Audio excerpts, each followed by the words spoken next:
Hapo sasa ndio kila mtu anaanguka hesabu. Ngoja, so driving style ya a Subaru CVT ndio the biggest culprit. You're parking the car when you're shifting from maybe from drive to reverse, from reverse to drive. Give it time to load. Most of the times unaekanga gear kama ni drive, ukiendesha unasikia ni kama imekick. So the problem can be traced back to the air cleaner. To the air cleaner. So ukikuja utapata first of all air cleaner ni mbaya, ni counterfeit.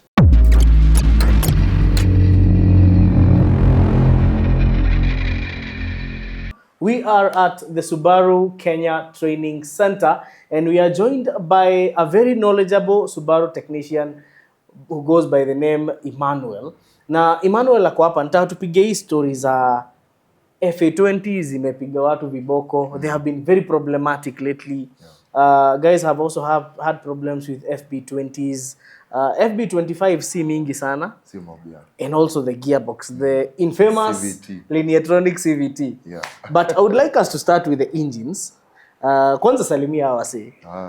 Hi guys, as you've heard, jina yangu ni Emmanuel, but kwa ground wananijua Mwai, a senior technician here, certified and qualified by Japan Subaru Corporation. Wasikia watu wamesoma, technician amesoma. Unajua sisi tukigrow up tulikuwa tunaambiwa na wazazi, wewe usiposoma utakuwa mechanic. Lakini sasa unaona at least now it's something that we can even be proud of. Sasa let's get to the serious business of the day. I would like us to start with FA20. If there is an engine that has given Subaru owners in Kenya and Tanzania and Uganda problems, is the FA20 engine. Now, just a brief about the FA20. The FA20 is a 2-liter flat 4 turbocharged 2-liter engine. Yes. Na kwa performance, it has very good power figures. It's a high compression engine. But now, when you talk about the FA20 in theory, it sounds like a very smooth, ownership. A very smooth, it gives the thrill, especially having moved from the EJ20s. So, FA, shida za FA zinaanza wapi? So, first of all, FA, newer version ya engine, FA and FB from the EJ, the yes. older one version in tunajua boxer engine ya EJ. Now we moved to the FA and FB. Hii tofauti yake ni yenye iko na filter hapa juu. Hizi zingine filter yake iko chini.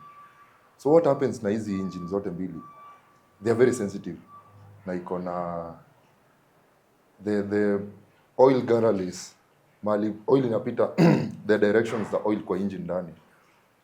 They are very sensitive na ziko na vichungi. So hizo vichungi ndo zina clog.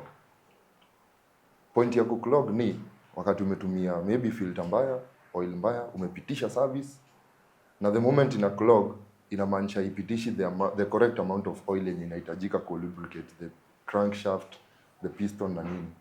So the moment unaenda kuboost kama for instance the FA ndio inakufa sana. Ukienda kuiboost na ina correct amount of oil, hapo ndio friction inaingia na inachapa. Okay. Now, tumesikia kuhusu the oil galleries and the small strainers that are normally there. Yeah. So what is the recommended oil for the Subaru FA20 and what are the repercussions ukinunua oil bonoko? Haya, ndapeana out of experience. Kuna oil ziko bonoko. Siwezi point ni gani specific, but ukiweka hiyo oil tuseme kama ni ya 10,000 km, by the time inakuja kufika hata 7,000 km, ukiangalia oil ni dark, alafu inakaa ni kama from some sludge ndani. So hiyo ni one of the causes. Itakuja i-block zile strainer, oil ikose kupita na ni mbaya. The correct oil ya kutumia kwa Subaru engine ni hiyo 5W30, the synthetic oil. But iko recommended from 0 mileage, 0 kilometers to around 170, 180. So from there you shift to mineral. Okay. Because of the thickness. Yes. That is for FA. For FA and FB, both of them. Yeah. FA and FB. Generally, the current engine ya Subaru. Okay. Subaru zote, yes. Na sasa kuna zenye ukichukua oil cap inakuanga imeandikwa 0W20 0W20. Yes. Sasa hiyo ni ya mahali kuna extreme freezing point, hizo temperature zake ziko low sana. Na inatumika kwa hizi gari zingine from zero mileage to around 70. Yes. Hapo ndo inahitajika, inatumika vizuri because it is very light. So from there it is assumed due to friction na the moving parts kwa engine. Yes. Na hiyo friction kuna normal chain wear. So the piston ring mahali ilikuwa inafinya, hiyo gap itaongezeka. Yes. So if you use a lighter oil during service intervals uta notice oil yako inaenda chini. Ama maybe gari na smooth. Okay. That's very good feedback. So mesikia 0W20, yes, it will come recommended kwa hizi gari Subaru za mtumba. Na kwa nini locals hazikuangi na hiyo 0W? Iko imeandikwa. Iko, yes. So ni from 0 to 70. From 0 to around 70 to 80,000 km. But that is for the FB. FB and FA, both the current engine. Sawa, tuende kwa the other thing. So tumeongelea sana FA. So tukiingia kwa FB, what are the common problems umeona kwa FB? Sababu FB pia nimerealize I've had 2 friends of mine FB zao zimeseize. Ni kwa nini? The same case happens. Na kwa FB sio sensitive sana because the boosting power na pressure haitajiki mingi kama kwa FA. Yes. Tuongele oil filter. Oil filter, the genuine oil filter, it has a relief valve. Pale ndani katikati ukiangalia vizuri, it has a relief valve yenye inasaidia kufungulia oil to a certain pressure yenye inahitajika na engine. Na hizi oil imbo, hizi oil fake, oil filter fake haina hiyo ka relief valve. So unapata wakati ile oil inahitajika kuwa mingi na irelease na ile relief valve ndio ifungue, hii iko tu inaachilia tu ikisonga. Ama maybe imeclog. Because the filter itself pale ndani kuna some si metallic yote. Ndani kuna kama kakichungi. Ukiangalia kuna charts hapa tutapitia tuone na video. Okay. Yeah. Na sasa you have brought about something very important. So kutumia counterfeit parts inaweza fanya counterfeit FA20, FB20 Subaru engine. It will cost you a whole engine.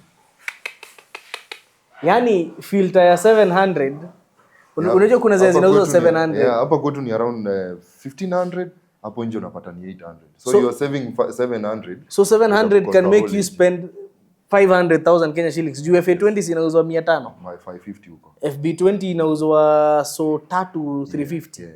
Because of 800. Yes. It is a very sensitive thing. So unapata ikikuja hiyo oil filter, the counterfeit one, haichungi oil venye inahitajika. Due to the friction, the moving parts ndani ya engine, kuna hiyo friction na of course kutakuwa na particles kidogo. So ile oil filter before oil ikuwe circulated kwa engine, lazima ipitie kwa oil filter. Ndio ichunge. Ndio oil yenye inaenda kwa engine ikuwe pure, clean kabisa bila particles ama nini. So hii oil filter itakosa kuchunga completely. Ipitishe some hizo filings ama uchafu ipitishe kwa zile strainers kama kawaida kichungi ukiweka majani mingi inakataa kupitisha chai vizuri, ina clog. Clog, the correct amount of oil will not be supplied to the crankshaft and the piston. So the moment unaenda kuboost unapata friction inaingia, inakula, the moment inakula ina seize. I hope mnasikiza. So saving 700 bob can actually cost you over 500,000. Now it's good tumeongea kuhusu FA20, FB20, basically the FA family of engines and the FB family of engines. Sasa Subaru Outback BT inaingia kwa soko sasa. Mtumba, that is for Mtumba. Sasa hii ndio BT zinaanza kuingia. Na ile BT inatoka Japan inakuja na the 1800cc, the BT5, the turbo one, inakuja na yako ka 1800cc turbo. What would you tell Kenyans in advance before waanze kuchukua hiyo gari? Because you see for an Outback it's a very small engine. Very small engine. But it's very powerful. Nimeiendesha and it is very powerful. So what I can maybe advise you, umeamua kuchukua Subaru, especially hiyo the BT. It is a very sensitive engine. be ready to sort it with genuine parts, and also seek advice from a knowledgeable person. Yes. That's why we are welcoming you here to Subaru Kenya. We are very free, and we are not mean with our knowledge. Tutakupatia. Okay. Yes. Asante sana. Now before tuende kwa gearbox, tuacha tuongee kuhusu counterfeit air cleaners. Counterfeit air cleaners zinafanya nini? Counterfeit air cleaner, kitu ya kwanza utapata ni ndogo kuliko the original one, the genuine one. So it is not covering the housing properly. What happens, the air filter inasaidia kutrap the dust yenye inatoka kwa environment isiende kwa throttle. Yes. So what happens, ikipitisha juu kale ni kadogo, katapitisha some particles na zitaenda directly wapi? Kwa throttle. Ikiingia kwa throttle is inakonga iko na ka oil kidogo just because of that dust ikipita isiende kwa ndani kule kwa combustion chamber ama kwa manifold. So the moment inapitisha dust mingi during service intervals, uta realize gari yako ukienda kuruka bump ama the moment you slow down it tends to turn off. The engine inazima. Ina tend kuzima ama unasikia ni kama inataka kuzima, ukipea mafuta iko sawa. Wait. So unajua we normally hear so many people saying niko na Subaru fulani but nikienda kwa bump nikanyaga brake gari inazima. Na si idling stop. So the problem can be traced back to the air cleaner. To the air cleaner. So ukikuja utapata first of all air cleaner ni mbaya, ni counterfeit. Ukisonga direct utoe resonator uende kwa throttle utapata imejaa uchafu. So there's a certain degree ile throttle valve inaitwa butterfly valve. There's a certain degree na kwanga imefunguka ndio isaidie kwa idling. So hiyo degree ikikuja ijazwe dust, hiyo gap inaenda ikipungua. Ikipungua what happens? Haina hewa inapita. So inachoka. Gari inazima. Yes. So generally unapata hizi air cleaner fake zinauzwa so 5, so 7. Na the most unfortunate part, and sorry to say this but I have to say it, zinauzwa na wasewa petrol stations. So both filters na like you will find they are not using reputable brands. Utapata most of the times they use brands that are funny. Let me call them funny. Nimedanganya ama sijadanganya? Ni kweli. Because the moment you have unfortunately it is not only happening to Subaru. Even other models are being highly affected by these counterfeit air cleaners and counterfeit oil filters. Yeah. So basically maybe ndio tuingie pande ya gearbox what would be your advice to anyone who has a Subaru with either an FA or an FB engine? Game ni very simple. Just use a genuine part and you'll save your engine. Also, when you want to carry out service, when you've done maybe a 5,000 km service or a 10,000 km service, usikubali mpaka ifike hapo 10 ama 5. Do it earlier. Usingoje. Okay. Do it earlier. Yeah. Kama ni 10,000 km, fanya at 9,000 ama 9,500. Ipatie hiyo interval. Usingoje ifike pale mwisho. Because the moment inafika pale 10,000 km ama 5,000 km, it means hiyo oil imekuwa chafu zaidi na hivyo ndio unaendelea kuhatarisha zile strainers. Yes. So that's one of the reasons why these engines are seizing. Aya, tutoke kwa engine. Tuingie mahali inafanya watu wakuwe disappointed na Subaru. And that is the lineatronic CVT transmission. There have been some reported failures of the gearbox, but I keep on telling my viewers something, that the Subaru CVT, the two variants, they are some of the best CVTs in the world. And that is because chain yake inakuanga more, it's stronger compared to others. The material used to make it is stronger. So mbona hizi CVTs ina fail?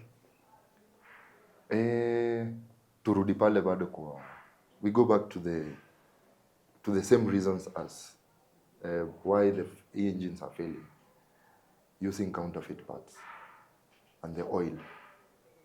So for the gearbox service, what you normally do ni change to CVT when it's due.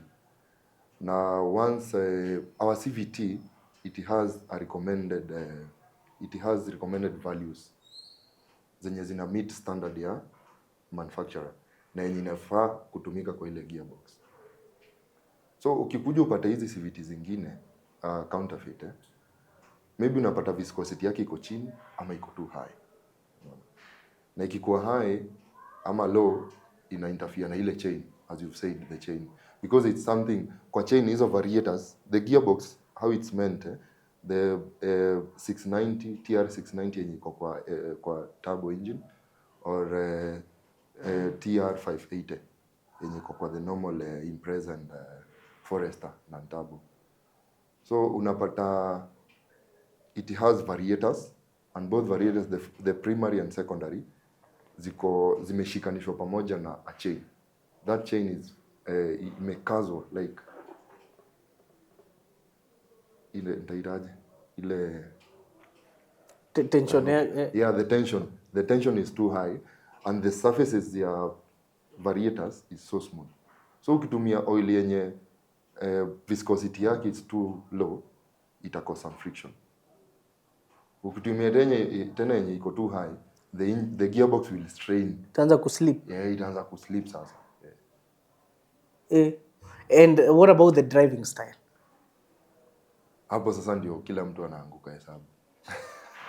Ngoja, so driving style ya a Subaru CVT ndio the biggest culprit. Biggest culprit. But tueleze. So when you're starting the engine, when you're starting your journey, ushagurumisha engine when you're starting your journey, the CVT inafaa ibembelezo kama mtoto, unlike the ATF one.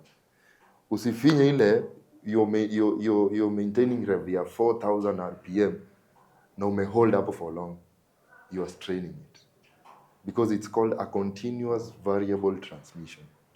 Unaipatia time, inaenda tu ikichange pole pole mpaka igain momentum.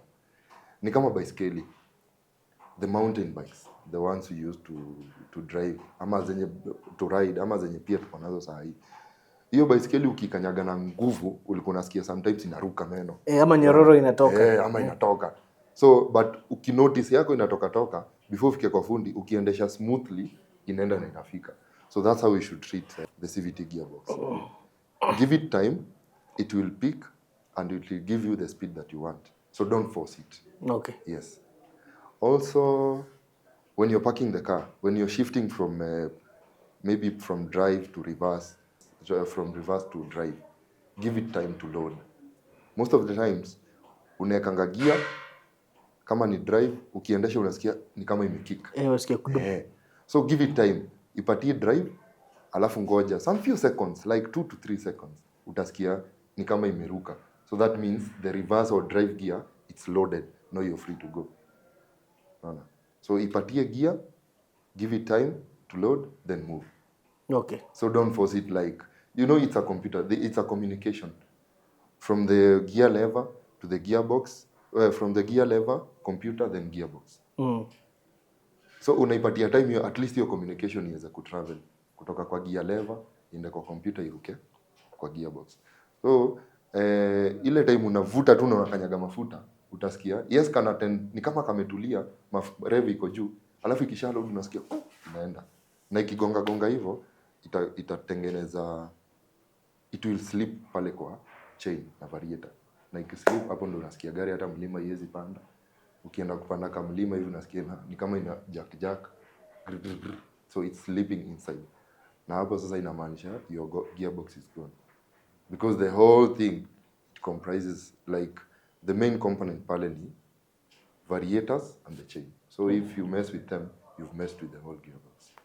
So Mwai, now that you have explained the two culprits, let's just have a recap. One of the culprits is counterfeit lubes for the gearbox, and the second culprit is driving style. Yeah, driving style. So would you attribute the failing of the Subaru gearboxes to mostly gearbox sio mbaya, shida ni venye inatumika na venye ina maintainiwa? Ndio hivyo, maintenance na kutumia. Yes. Okay. Hiyo ndio the main culprit. Mwai, umeniambia kuna venye unafaa kupack Subaru iko na CVT. Hebu nieleze, ueleze tena. So, kuna makosa ingine ina happeningi and ikifanyika repeatedly it kills the gearbox. So there's a way you're supposed to park your car, whether downhill ama uphill. Mostly ukipark downhill ama uphill, kuna venye ukikuja kuengage kuweka reverse ama drive, unasikia nga iko ngumu ku shift, alafu unasikia all of a sudden imegonga. Ni kulingana na venye ulipark ukizima gari. So what you're supposed to do to save your for your gearbox to have a long life, when you're parking either downhill ama uphill, umefika umesimama, put your car to neutral, weka handbrake, whether it's electronic ama ile ingine manual. Ukishaweka handbrake, wachilia brake mpaka umake sure gari imeenda standstill juu ya handbrake. Ukisha make sure imesimama, now you can shift to parking na uzime gari yako. Ukuja kusonga, ita shift smoothly. So ile ingine ya kukick, it's because ulikuja ukapark gari, ukaweka parking, ukainua handbrake, ukienda kutoka unasikia gari imesonga kidogo. Alafu unasikia kasauti huko chini kwa gearbox. Unasikia kata. That means pale kwa parking, ukishift pale gearbox kwa parking lever, pale ndani kwa gearbox kuna gears.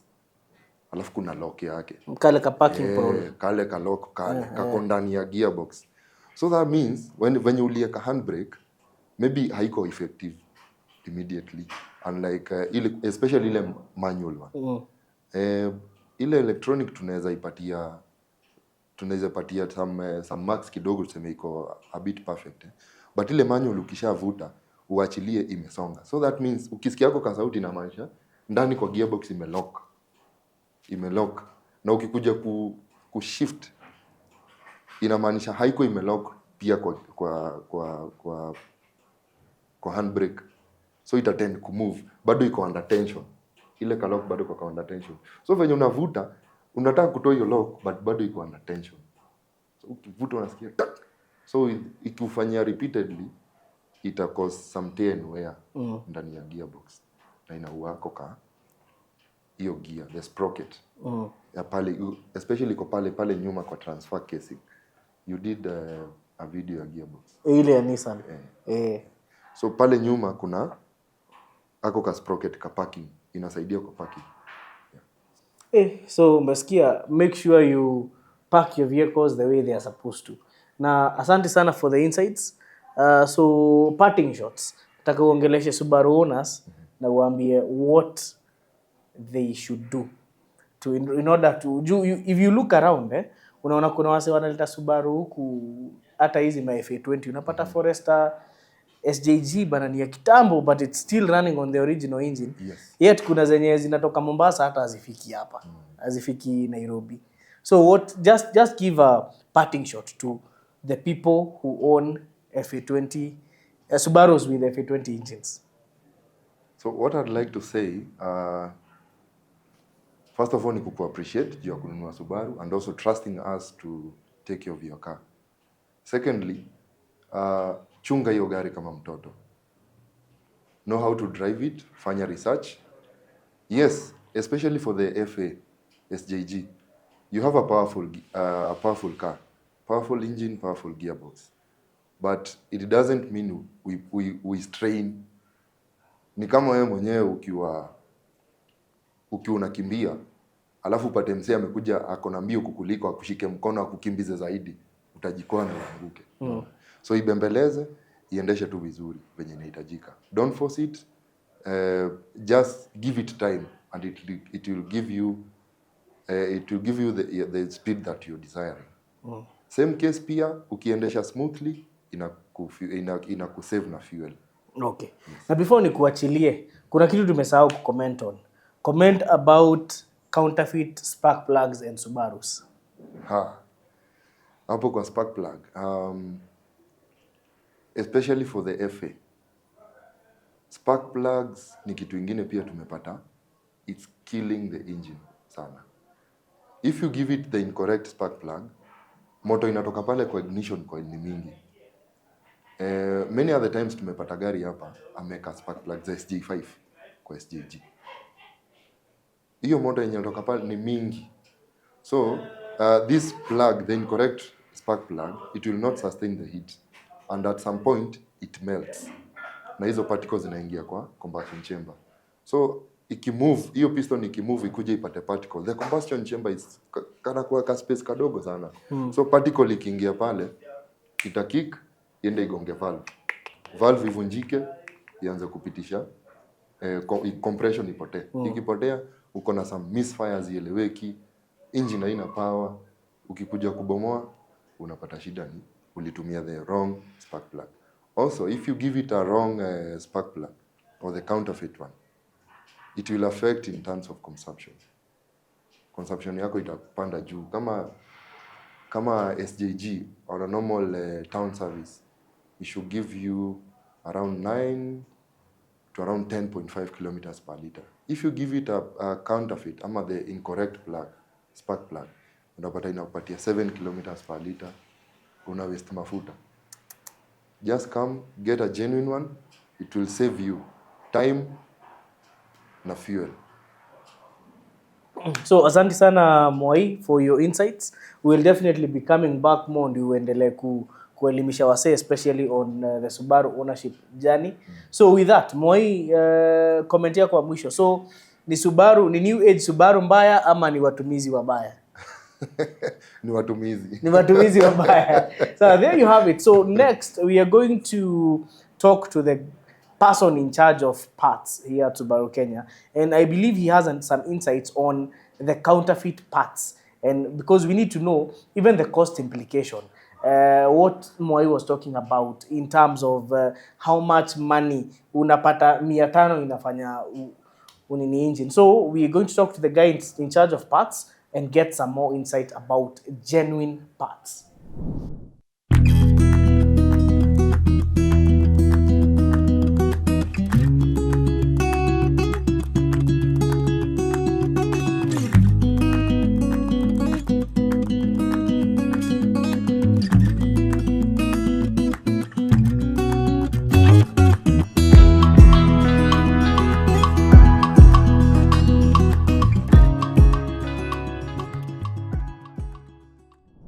Counterfeit parts have been mentioned as one of the major causes of the problems most Subaru owners are experiencing in Kenya. And we decided to look for a gentleman who is in charge of parts at Subaru Kenya to tell us more, and to be specific, how do counterfeit parts contribute to this alarming failure rate? Mr. Benjamin, karibu sana bana. Asante. So I think we should go straight to the point. Yeah.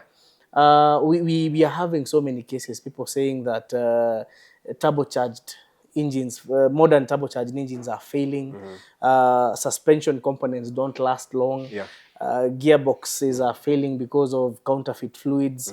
So what's the contribution of counterfeit parts to the failure rate we are witnessing with Subaru models? Because kuna vitu zinaweza haribia gari jina, yet gari sio shida. Shida ni matumizi. Yes, I agree. I think the first thing you have to look at is the word you've used. Yes. Counterfeit. Basically what that means is that it's not the real thing. Yes. You are basically taking something that is quite different from the actual thing that the manufacturer intended. Counterfeit first, by their very nature, they are made from cheap materials. So basically the guys who are doing that are in it for the money. They don't necessarily use 100% the materials that are required to actually make that component work as intended by the manufacturer. Then you find, because they are copies, in majority of cases you find maybe it doesn't fit well. Maybe where that part is supposed to go in, there are some differences. And then because you remember, you know that engines basically have very fast moving components. Any deviation whatsoever will always cause problems with your engines or vehicle. If it's suspension, for example, if it doesn't fit properly, of course there will be noise, and then the wear and tear, of course, is very high. when you talk about something like brake pads, for example, maybe it will overheat, or probably maybe disintegrate before the actual time that it is actually supposed to stay. And then, or you might end up having a very bad accident. Okay. So the reason for the high failure rate, mainly, of course, is greed, as I've said. The people who are doing this are in it for the money. They don't care about the customer. We, as Subaru Kenya, care about the customer. And that is why we will not, at any point in time, sell an ungenuine part. We will always insist on genuine parts because we know the safety of the customer is paramount. And then we also value the money the customer gives to us. Okay. Yeah. So just to juggle your mind a little bit, Yeah. some of the most, some of the most counterfeited parts, Yeah. especially when it comes to Subaru, are two of them: the spark plugs Yeah. and the brake pads. Yeah. And now the problem we are having in the market is we are having people who are selling counterfeit spark plugs, Yeah. counterfeit brake pads as genuine. Yes. So how do you crack the code? Now, I think what I would like to tell the customer is always buy your parts from an authorized dealer. Because it's very hard to stop a counterfeit. Yes. Because normally what they do today is that if I sit here and tell you that if you want to identify a counterfeit part, look for this and this and this. Anyone watching this video, of course, will say, okay, fine. Benjamin has said 1, 2, 3, 4. So he goes to China, make it exactly as he has said. Yes. Then I have a problem tomorrow because I said it and the product is the market. Yes. It's genuine because I said it. And I think the best and the safest bet for the customer is buy either from the dealer or from any other authorized outlet by the dealer. That way, you are assured, even if the part fails, for example, you are covered by warranty. Yes. The guy who sells you counterfeit doesn't cover warranty. And that's a big problem. In fact, they will give you receipts written. Goods once sold. Yes, of course. Cannot be returned. And then even if he gives you warranty, he'll give you warranty for 7 days. Yep. You've not even fitted the part, and the warranty is out. So you see, I think there are a lot of advantages of buying your parts from an authorized dealer. Someone you can point and say, I know this guy. Yeah. But the guy across the street who probably opened a business today and tomorrow is not there, that is not the person to work with. Okay. Yeah. And to go further into that, the cost implication. Most people try to argue that genuine parts are pricey, but maybe we can look at the long-term plan, because if you see a motor vehicle is not a shirt that you can buy and just dispose anytime. These are long-term utility object. So let's talk about the cost of genuine parts versus the cost of non-genuine parts, because cost is one of the motivating factors as to why most Subaru owners are going towards the counterfeit direction. I agree. And in the heat of the moment, any person given that choice will always choose the one that is cheaper. Yes. But then again, if you are someone who likes to calculate the cost, count the cost as it is, you'd always find that actually genuine part is actually cheaper in the long run. Yes. As compared to an ungenuine part. Okay. The most obvious one is, of course, the longevity. If you fit an ungenuine part today, probably maybe the genuine part will stay three times more or longer than the non-genuine part. So if maybe the price differential was probably maybe like say 50%, you'll see you'll already have bought that part almost 1.5 times before the genuine guy actually replaces this. The other cost that people don't see is the labor cost.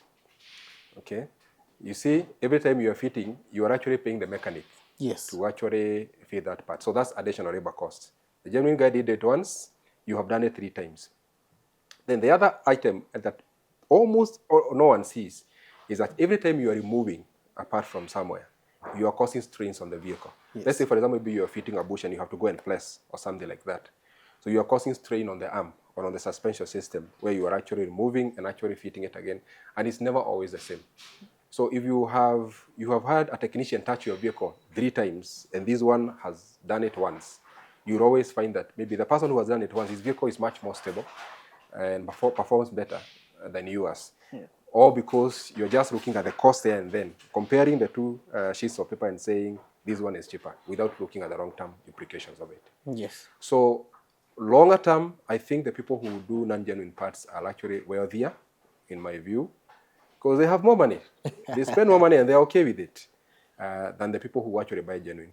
It's a similar scenario to what you find in supermarkets, for example. You buy bulk, it's cheaper. Yes. If you do the normal calculations, when you're buying maybe, let's say, mafuta ya kupikia, you always find the 5 liter, if you do by liter, is cheaper than the guy who is buying 500 grams. Yeah. So there is a reasoning behind it.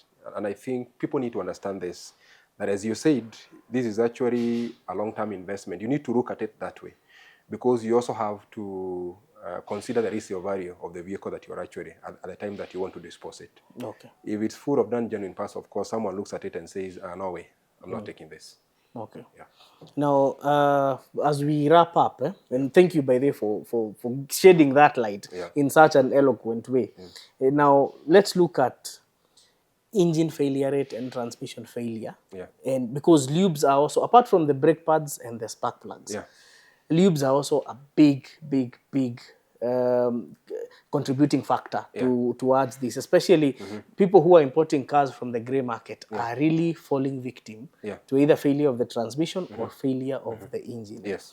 And there is the recommended fluid that every manufacturer will have. Yes. I would like your comment on that, because we have mechanics who will always tell you, manufacturer amesema hivi, lakini tunaweza jaribu hii.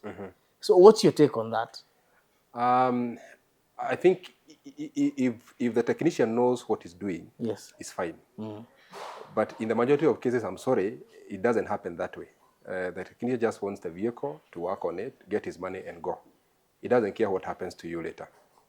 And what I've seen, especially online, a situation where people are, especially for gearbox oil. Yes. You find instances where maybe some crooks out there, they will go and buy cooking oil. Looking at it, looks almost the same way as our gearbox oil. They will package it and then sell it as gearbox oil. Yes. For CVT or ATA or whatever it is. Then once you use it, you'll find that your gearbox will pack up almost immediately. So you are looking for cheap oil. What you end up with is a packed up gearbox, in which now you have to go and buy for around 300,000 shillings. So you wanted to save 6,000. You end up with a bill of around 300,000 shillings. I think for customers, I would advise them to always look for the manufacturer manual. I think is important, or go to qualified technicians, people who know what they are doing. If you don't know, if you're not sure, always go to the dealer. I think you'll get guided. Get at least a first advice from there. Yes. Even if you don't buy, there are people who are always willing to give you advice because it's their brand. And for me, every time a Subaru is stuck out there and you hear the languages, it has no parts. Of course, the heat is on us as a brand.